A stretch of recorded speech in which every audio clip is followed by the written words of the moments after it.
So, global crazy man and Pillsbury Dough impersonator Kim Jong-un is back in the news.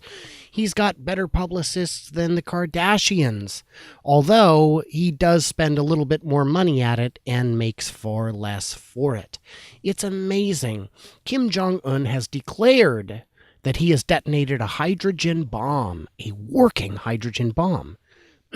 Now, to give you an idea, there were two types of nuclear bombs developed in 1945, Little Boy and Fat Man, and they were two different types of weapons. One is a simple, I guess you'd call it a cannon type gun, where nuclear material is shot down a barrel into more nuclear material. It just blows up.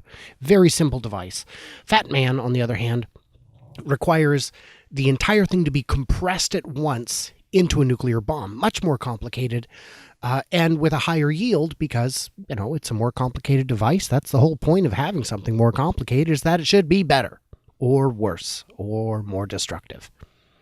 But a hydrogen bomb, those came much later, like 59, I want to say, into the mid-60s we were still developing them.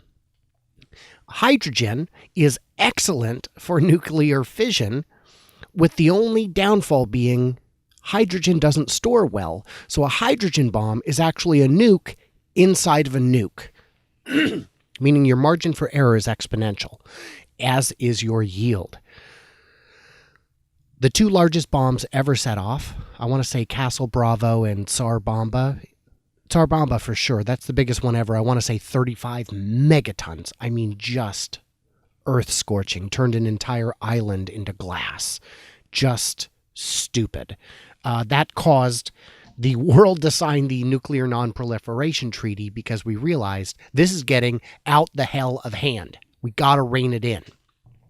So Kim Jong-un has said, no, I have not only built but tested a hydrogen bomb. The only drawback, the only little niggle in his story is that the yield is way too small. And we test this by looking at, seismic activity outside the country and fallout. This is a segment I address quite directly in my movie about Kim Jong-un, which I swear is going to be finished. I swear it is. We're so close. We're so close. The hydrogen bomb was not a hydrogen bomb because it was just too small. And even if it was, he doesn't have the ability to deliver it. But that's normal. Kim Jong-un developing and testing a hydrogen bomb, that's normal.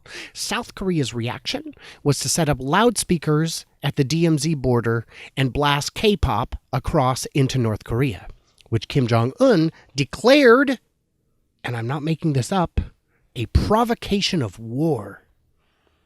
Now, the hydrogen bomb, that's normal. But responding with K-pop on loudspeakers? Oh, you mofos, I swear by all that is holy, I will destroy everything you've ever loved. You have declared war on me by bumping across these catchy little ditties that we all just can't help but tap our toes to. He's a crazy person, and for the love of God, stop upvoting stories about him. Ignore him. That's what you do with children throwing a tantrum. You ignore them until they go away. And he will go away. His country will collapse. And it'll happen, I'm going to say, within a generation.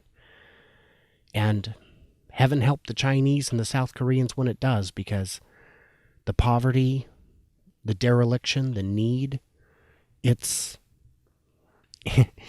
of a scale out of proportion to its neighbors the world has ever seen. So there you go.